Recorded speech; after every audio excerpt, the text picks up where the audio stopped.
Hello दोस्तों, मुझे उम्मीद है कि आप सभी अच्छे होंगे। दोस्तों, अब हम एनालिसिस करेंगे निफ्टी 50 के बारे में। यहाँ पे आपको 5 मिनट का टाइम फ्रेम दिखाई दे रहा है। इसका मतलब हम यहाँ पे लॉजिक का डिस्कशन करने वाले हैं। बैंक निफ्टी के एनालिसिस की वीडियो चैनल पर अपलोड कर दी गई है, आप जाके देख सकते हैं। यहाँ पे सिर्फ और सिर्फ डिस्कशन होगा निफ्टी 50 के बारे में। आइए डिस्कशन की शुरुआत करते हैं। पहले लॉजिक समझते हैं, फिर देखेंगे कल के लिए हमें क्या क्या तैयारी करनी है, क्या क्या स्ट्रेटेजी रहनी चाहिए। जैसे कि यहाँ पे बैंक निफ्टी में और निफ्टी 50 में क्या डिफरेंस रहा भाई। एक बियरिश कैंडल हमें बैंक निफ्टी में भी देखने को मिली थी, जो कि प्रीवियस डे हाई पे सपोर्ट लेके बाउंस कर गई थी, और हमारे लिए यहां पे कौन सी स्ट्रेटेजी ने काम किया था? Big bearish candle retracement strategy ने। लेकिन यहां पे आप big bearish candle retracement strategy इसे नहीं कह सकते, क्योंकि यहां पे आपको ये जो मोमेंटम मिला है, तो इसलिए ये big bearish candle retracement strategy नहीं बनेगी। अगर मार्केट कहीं यहीं पे ही सपोर्ट ले जाता या फिर थोड़ा बहुत नीचे जाके एक मोमेंटम दिखा देता और यहां से रिजेक्शन लेता, तब आप इसे big bearish retracement candle strategy कह सकते थे। तो ये तो चीज हमें समझ में आ गई। अब यहां पे हम जल्दी से इंपॉर्टेंट लेवल मार्क कर लेते हैं। पहला लेवल है हमारे लिए ये क्या है? Previous day high.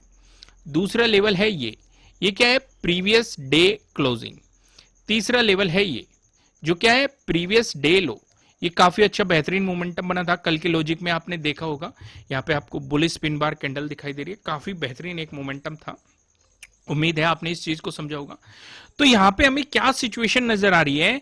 पहली ही जो बियरिश कैंडल बनी है, इसने प्रीवियस डे हाई का ब्रेकडाउन यहां पे दे दिया है। तो आपके लिए कौन सी स्ट्रेटजी एक्टिवेट हो रही है? प्रीवियस डे हाई के ब्रेकडाउन वाली स्ट्रेटजी यहां पे एक्टिवेट हो रही है।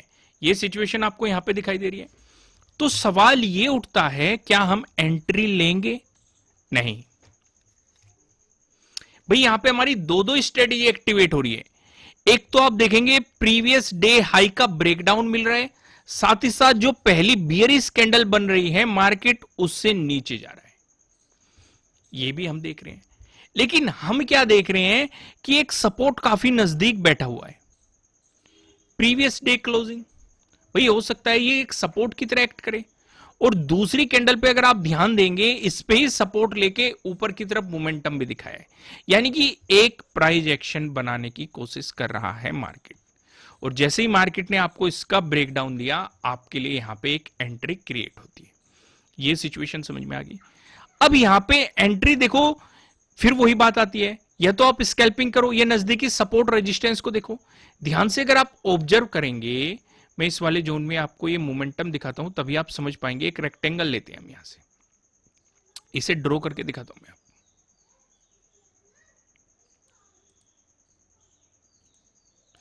ये रेक्टेंगल मिल गया, कलर चेंज कर लेते हैं, ये वाला।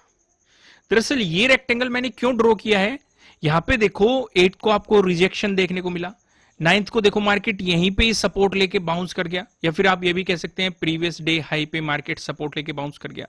फिर देखो 9th को भी मार्केट फिर वापस आया, इसी जोन पे सपोर्ट लिया, ब्रेकडाउन दिया, रेजिस्टेंस की तरह एक्ट किया, क्योंकि सपोर्ट है, ब्रेकडाउन मिलेगा, रेजिस्टेंस की तरह एक्ट करेगा। 10th को देखो, 10th को आपको यहीं पे एक महत्वपूर्ण एक इंपॉर्टेंट रिजेक्शन देखने को मिला। इवन अगर आप देखेंगे, बार बार मार्केट ने यहां पे रिजेक्शन की तरह एक्ट किया, और आज भी मार्केट इसी जोन में 2 बार सपोर्ट लेके गया। 2 बार आपको यहां पे सपोर्ट दिखाई दे रहा है। सिचुएशन क्लियर होगी मैं क्या समझाना चाह रहा हूं? तो बात वही आती है, या तो आप स्कैल्पिंग का सहारा लो।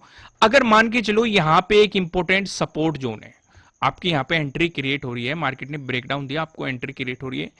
दूसरा सपोर्ट जोन भी काफी नजदीक है, S1 हो गया, ये S2 हो गया, ये S3 हो गया। अब यहां पे आप क्या देख रहे हैं, हमारा जो केस 2 है, केस 2 में क्या सिचुएशन होती है? अगर मार्केट किसी लेवल का ब्रेकडाउन दे रहा है, हम नजदीकी सपोर्ट देखते हैं। अगर सपोर्ट नजदीक है, हम एंट्री को अवॉइड करते हैं, और ये देखते हैं कि सपोर्ट पे मार्केट किस तरीके से रिएक्ट करता है। अगर इसका ब्रेकडाउन मिल रहा है, उसके बाद भी सपोर्ट नजदीक है, उसके बाद भी सपोर्ट नजदीक है, इसका ब्रेकडाउन मिल रहा है, तो बेहतर यह होता है कि आप एंट्री ही ना लो। लेकिन जो स्कैल्पिंग के बारे में जानते हैं, जल्दी मैं आपको स्कैल्पिंग से रिलेटेड चीजें भी प्रोवाइड करूंगा, उनके लिए बेहतरीन मौके होते हैं। भाई पहली स्कैल्पिंग यहां पे ब्रेकडाउन के बाद ही कर ली, जब आपको प्रीवियस डे हाई का ब्रेकडाउन मिल रहा है, स्कैल्पिंग कर ली आपने। फिर आपको यहां पे प्रीवियस डे क्लोजिंग का ब्रेकडाउन मिल रहा है, स्कैल्पिंग कर ली। फिर आप चले गए, यहां पे आपको एक सपोर्ट जोन दिखाई दे रहा है, एक इंपॉर्टेंट सपोर्ट जोन आपको यहां पे दिखाई दे रहा है, मार्केट इसकी रेस्पेक्ट भी कर रहा है। पता कैसे चलता है, काफी लोगों के मन में यही सवाल आता है कि पता कैसे चलेगा। देखो इसलिए मैं कहता हूं कि चार्ट की प्रैक्टिस करो, क्योंकि जब आप खुद से प्रैक्टिस करोगे चीजें आपको खुद से देखने के आएंगी। मार्केट के मोमेंटम को समझो, इस सिचुएशन पे क्या वॉल्यूम आ रहा है, बायर्स एक्टिव होते हुए दिखाई दे रहे हैं, सेलर्स एक्टिव होते हुए दिखाई दे रहे हैं, यहां पे आपको लोअर शेडोज क्या दिखाई दे रही है, अपर शेडोज क्या दिखाई दे रही है, सपोर्ट क्या दिखाई दे रहा है, रिजेक्शन क्या दिखाई दे रहा है, प्राइस एक्शन क्या बन रहा है, कोई बुलिश चार्ट पैटर्न बन रहा है, कोई बुलिश कैंडल स्टिक पैटर्न बन रहा है, या बुलिश सिंगल्फिंग पैटर्न बन रहा है, या बियरी सिंगल्फिंग पैटर्न बन रहा है, क्या सिचुएशन क्रिएट हो रही है। बहुत सारी चीजें होती है, पर इसमें घबराने की बिल्कुल भी बात नहीं है। जितनी आप प्रैक्टिस करते जाओगे, धीरे धीरे रोज एक चीज सीखने की कोशिश करो। अगर 2 दिन भी एक चीज सीखने में लग रहे हैं तो उस तरीके से अपने माइंड को तैयार करो, पर उसकी प्रैक्टिस करो। जो भी आपने सीख लिया, चार्ट पे बैक टेस्टिंग करो, उसकी प्रैक्टिस करो कि आपको वो चीजें कहां कहां दिखाई दे रही है, जो आपका सेटअप बन रहा है वो प्रॉपर तरीके से काम भी कर रहा है कि नहीं उस सिचुएशन पे। अगर काम नहीं कर रहा है तो क्यों नहीं कर रहा है, उन चीजों को फाइंड आउट करने की कोशिश करो। जितनी खुद से ज्यादा प्रैक्टिस करोगे उतनी जल्दी चीजें आने लग जाएगी और चीजें समझ में आने लग जाएगी। क्लियर हुआ मैं क्या समझाना चाह रहा हूं, कॉन्सेप्ट क्लियर है। तो यहां पे हमें स्कैल्पिंग की अपॉर्चुनिटी मिली, फिर यहां पे आप देखेंगे एक बाइंग अपॉर्चुनिटी मिल रही है सपोर्ट पे। अब कौन कौन से इंपॉर्टेंट लेवल हो जाएंगे, हमारे पास कुछ चीजें आ चुकी है, जैसे कि ये लेवल आ चुका है, ये ट्रेडिंग डे हाई बन चुका है। ये लेवल हमारे पास ऑलरेडी था, कौन सा, प्रीवियस डे हाई था। ये वाला लेवल हमारे पास ऑलरेडी था, ये क्या था, प्रीवियस डे क्लोजिंग था। ये वाला लेवल हमारे पास आ चुका है, क्या आ चुका है, ट्रेडिंग डे लो आ चुका है। तो अगर मार्केट, अगर ये पहले सपोर्ट के रूप में काम कर रहे थे, जो हमारा सपोर्ट होता है ब्रेकडाउन देते ही तो वो रेजिस्टेंस की तरह एक्ट करने लगता है। तो अब अगर मार्केट यहां पे सपोर्ट लेके चलेगा, हमारे लिए एक सेटअप बना रहा है सपोर्ट लेवल पे, तो ये ऑटोमेटिकली आपके लिए रेजिस्टेंस बन जाएंगे। समझ में आया मैं क्या समझाना की कोशिश कर रहा हूं, क्लियर हुई कि नहीं चीजें। तो यहां पे ये चीजें आपके लिए काम भी कर रही है भाई। जैसे प्रीवियस डे हाई का आपको ब्रेकआउट मिला, तो आपके लिए यहां पे प्रीवियस डे हाई के ब्रेकआउट वाली स्ट्रेटेजी एक्टिवेट होगी। यहां पे आपको प्रीवियस डे हाई का ब्रेकडाउन मिला, तो आपके लिए प्रीवियस डे हाई के ब्रेकडाउन वाली स्ट्रेटेजी एक्टिवेट होगी। यहां पे ये सिचुएशन बन रही है, सपोर्ट लेवल पे मार्केट सपोर्ट लेने की कोशिश कर रहा है। देखो चीजें आपको समझनी पड़ेगी। हालांकि आज मार्केट साइडवेज रहा, स्कैल्पिंग के ज्यादा मौके मिले, जो लॉन्ग सिचुएशन के थे वो आपको कम मौके मिले। जैसे कि एक मौका यहां पे मिला, फिर एक मौका यहां पे मिला ब्रेकआउट की सिचुएशन में, तो ये कम मौके थे, लेकिन स्कैल्पिंग के ज्यादा मौके थे। हर रोज हर तरह के मौके नहीं मिल सकते, तो इसलिए आपको अपनी स्ट्रेटेजीज बनानी पड़ेगी कि मार्केट में किस दिन किस तरीके से हम प्रॉफिट बना सकते हैं, और वो होगा प्रैक्टिस से, अपनी स्किल पे काम करने से। लेकिन अगर आप हमारी स्किल्स या हमारी स्ट्रेटेजी सीखना चाहते हैं तो फिलहाल 25% ऑफ चल रहा है। जैसे कि मैं आपको पहले भी बता चुका हूं कि जैसे आप इस कूपन पे क्लिक करेंगे आपका 25% का ऑफर एक्टिवेट हो जाएगा। तो नीचे डिस्क्रिप्शन में आपको एप्लीकेशन का लिंक मिल जाएगा, इसमें स्ट्रेटेजी बताई गई है, प्रॉपर एंट्री कहां पे लेनी है, स्टॉप लॉस कहां लगाना है, टारगेट कहां लगाना है, एग्जाम्पल के साथ प्रॉपर सेटअप आपको समझाए गए हैं। अगर आप कुछ एडवांस चीजें सीखना चाहते हैं तो आप ज्वाइन कर सकते हैं। वापस वहीं पे आते हैं, अब समझते हैं कल के दिन हमारी क्या स्ट्रेटेजी रहेगी। अब यहां पे अगर आप ध्यान से देखेंगे, दो रेड लाइन दिखाई दे रही है, 18,357 जो कि हमारे लिए 11th का डे हाई भी है, आप इसे प्रीवियस डे हाई भी कह सकते हैं। नीचे की तरफ आप देखेंगे 18,270 जो कि 11th का डे लो भी है, आप इसे प्रीवियस डे लो भी कह सकते हैं। अब यहां पे जो मार्केट में ज्यादा मोमेंटम नहीं है, जिस सिचुएशन पे क्लोजिंग है उसके अकॉर्डिंग मैंने डे हाई और डे लो ले ली, ठीक है। पर आप क्या कर सकते हैं, आप इस बीच स्कैल्पिंग कर सकते हैं। अगर डे हाई से मार्केट ऊपर जाता है, वो डे क्लोजिंग से मार्केट ऊपर जाता है तो डे हाई तक स्कैल्पिंग कर सकते हैं। अगर डे क्लोजिंग से मार्केट नीचे आता है तो आप यहां पे डे लो तक स्कैल्पिंग कर सकते हैं। सिचुएशन समझ में आई। लेकिन बात सिर्फ यहीं पे खत्म नहीं होगी, हम अपने वो 3 इंपॉर्टेंट लेवल भी लिखेंगे जो है 18,400, 18,200 और 18,000। हालांकि 18,000 काफी दूर है, लेकिन 18,200 नजदीक है और 18,400 नजदीक है। इन जोन में जाते ही हम अपनी प्रॉफिट बुकिंग करेंगे, पहली चीज हमें समझनी है। दूसरी चीज, फिर हम प्राइस एक्शन को फॉलो करेंगे, क्या प्राइस एक्शन बना है उसके अकॉर्डिंग एंट्री लेंगे। दूसरी चीज है, अगर आपकी पहले से एंट्री है और मार्केट सीधा इनका ब्रेकआउट दे रहा है तो हम ट्रेलिंग स्टॉप लॉस का इस्तेमाल करके इस मोमेंटम को पकड़ने की कोशिश करेंगे। सिचुएशन समझ में आई? आइए अब अगला डिस्कशन करते हैं। अगर मार्केट फ्लैट ओपन होकर आपको दिखाता है पॉजिटिव मोमेंटम, उस सिचुएशन पे हम क्या करेंगे?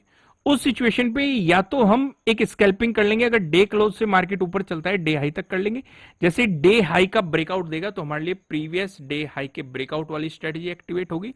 लेकिन ध्यान ये रखना है, जो ये कैंडल ब्रेकआउट दे रही है, अगर ये 18,400 तक ही चली गई, यानी कि बड़ी कैंडल बन गई, तो एंट्री मत लेना। पहले ही देखना 18,400 पे क्या प्राइजेक्शन बन रहा है। लेकिन अगर कैंडल कहीं यहां पे डे हाई के पास ही क्लोज हो गई इसका ब्रेकआउट देके और उससे ऊपर गई, तब आप एंट्री प्लान कर सकते हैं। लेकिन टारगेट ज्यादा बड़ा नहीं, 18,400 तक ही। फिर आपको प्राइजेक्शन देखना है, क्या प्राइजेक्शन बन रहा है। क्लियर हो गया? लेकिन अगर कैंडल इसी का ब्रेकआउट देके ऊपर क्लोजिंग दे देती है और आपकी एंट्री पहले से बनी हुई है, तो आप ट्रेलिंग स्टॉप लॉस का इस्तेमाल करेंगे। ठीक है, प्रॉफिट बुकिंग नहीं करेंगे, ट्रेलिंग स्टॉप लॉस का इस्तेमाल करेंगे, क्योंकि अगर मार्केट रिवर्स भी हो गया तब भी आपके हाथ इतना प्रॉफिट लग जाएगा। क्लियर हो गया? वहीं पे अगर फ्लैट ओपन होकर मार्केट नेगेटिव मोमेंटम दिखाता है, उस सिचुएशन पे हम क्या देखेंगे? उस सिचुएशन पे हम देखेंगे कि मार्केट प्रीवियस डे लो का ब्रेकडाउन दे, तो हमारे लिए प्रीवियस डे लो के ब्रेकडाउन वाली स्ट्रेटजी एक्टिवेट हो जाएगी। उस सिचुएशन पे जो हमारे लिए सपोर्ट जोन बनेंगे, ये वाला सपोर्ट जोन बनेगा, इसका ब्रेकडाउन मिल गया तो 10th का डे लो बनेगा, जो कि हमारे किस जोन में है? 18,200 के जोन में। और यहां पे फिर हम प्राइस एक्शन देखेंगे क्या बन रहा है। क्लियर हो गया? अगर आपको गैप अप ओपनिंग देखने को मिली, उस सिचुएशन पे क्या करेंगे? उस सिचुएशन पे हम अपना पूरा फोकस करेंगे 18,400 पे। अगर मार्केट इसी के पास गैप अप ओपनिंग दे रहा है, थोड़ा बहुत ऊपर या नीचे है सेम लेवल पे, और मार्केट बुलिश कैंडल बनाता है, इसका ब्रेकआउट दे देता है, अगर इस बुलिश कैंडल से ऊपर गया तो हम बाइंग का सेटअप रेडी करेंगे। लेकिन अगर यहां पे बन गई बियरिश कैंडल, तो इसका मतलब मार्केट इस लेवल की रेस्पेक्ट कर रहा है एज ए रेजिस्टेंस, तो हमें इस बियरिश कैंडल से नीचे आने का इंतजार करना है मार्केट का। अगर नीचे आता है तो यहां से हमारी एंट्री क्रिएट हो सकती है। 11th का डे हाई हमारे लिए पहला सपोर्ट बन जाएगा। अगर इसका ब्रेकडाउन मिल गया तो प्रीवियस डे हाई के ब्रेकडाउन वाली स्ट्रेटेजी आपके लिए एक्टिवेट हो जाएगी। फिर जो आपका सपोर्ट बनेगा वो डे क्लोजिंग पे बनेगा, इसका ब्रेकडाउन बनेगा डे लो पे मिलेगा, इसका ब्रेकडाउन बन गया तो ये लेवल आपके लिए सपोर्ट जोन रहेंगे। ठीक वैसे ही अगर मार्केट आपको देता है गैप डाउन ओपनिंग, उस सिचुएशन पे हम फोकस करेंगे प्रीवियस डे लो पे ही, 18,270 पे। अगर मार्केट इसी के आसपास गैप डाउन ओपनिंग देता है और बियरिश कैंडल बना के इसका ब्रेकडाउन देता है, तो हमें प्रीवियस डे लो का ब्रेकडाउन मिल जाएगा और उस बियरिश कैंडल से मार्केट नीचे जाता है तो आपके लिए ये सपोर्ट जोन यही रहेंगे। लेकिन अगर बुलिश कैंडल बन गई और उस बुलिश कैंडल से मार्केट ऊपर चलने होता है, तो डे क्लोजिंग पहला रेजिस्टेंस, इसका ब्रेकआउट मिल गया तो डे हाई दूसरा रेजिस्टेंस, इसका ब्रेकआउट मिल गया तो 18,400। क्लियर हो गई चीजें? अब मैं आपको लेके चलता हूं पिवट पॉइंट की तरफ। वीडियो को लाइक कीजिएगा, कमेंट करके भी बताना। अगर निफ्टी 50 में आपको एक पॉजिटिव मोमेंटम देखने को मिल रहा है, उस सिचुएशन पे जो हमें पहला रेजिस्टेंस नजर आ रहा है 18,328 पे नजर आ रहा है। अगर आपको इसका ब्रेकआउट मिलता है, जो हमें दूसरा रेजिस्टेंस नजर आ रहा है 18,355 पे नजर आ रहा है। अगर आपको इसका भी ब्रेकआउट मिलता है, जो हमें तीसरा रेजिस्टेंस नजर आ रहा है, तीसरा रेजिस्टेंस बताने से पहले मैं आपको बता दूं, ये आपके लिए किसी भी तरह का ना तो कोई बाय रिकमेंडेशन है, ना ही कोई सेलिंग रिकमेंडेशन है। ये जस्ट एजुकेशनल पर्पज से बनाई गई एनालिसिस वीडियो है। इन्वेस्ट करने से पहले आपको अपनी रिसर्च करनी है, अपने इन्वेस्टर की सलाह लेनी है, क्योंकि प्रॉफिट भी आपका होने वाला है, लॉस की जिम्मेदारी भी आपको अपने आप लेनी है। जो यहाँ पे हमें तीसरा रेजिस्टेंस नजर आ रहा है 18,399 पे, मोटा मोटा आप 18,400 समझ सकते हैं। वहीं पे बात करें अगर निफ्टी 50 में एक नेगेटिव मोमेंटम देखने को मिला, उस सिचुएशन पे जो हमें पहला सपोर्ट नजर आ रहा है 18,240 पे नजर आ रहा है। अगर आपको इसका ब्रेकडाउन मिलता है, उसके बाद जो हमें दूसरा सपोर्ट नजर आ रहा है 18,213 पे नजर आ रहा है। अगर आपको इसका भी ब्रेकडाउन मिलता है, जो हमें तीसरा सपोर्ट नजर आ रहा है 18,169 पे, आपको यहां पे तीसरा सपोर्ट देखने के लिए मिल रहा है। दोस्तों, मैं आपको लास्ट में फिर से याद दिलाना चाहता हूं कि ऑफर जो चल रहा है 25% का, एक कुछ ही समय के लिए, नीचे डिस्क्रिप्शन में आपको एप्लीकेशन का लिंक मिल जाएगा। अगर आप इन स्ट्रेटेजीज को सीखना चाहते हैं तो आप इस कोर्स को ज्वाइन कर सकते हैं। फिलहाल वीडियो को लाइक कीजिए, कमेंट करके बताना, नए हो सब्सक्राइब करना और बेल आइकन प्रेस करना, जिससे आपको आने वाली वीडियोस के नोटिफिकेशन मिल सकेंगे। फिर मिलेंगे किसी नेक्स्ट वीडियो में किसी अच्छे कंटेंट के साथ। Thank you.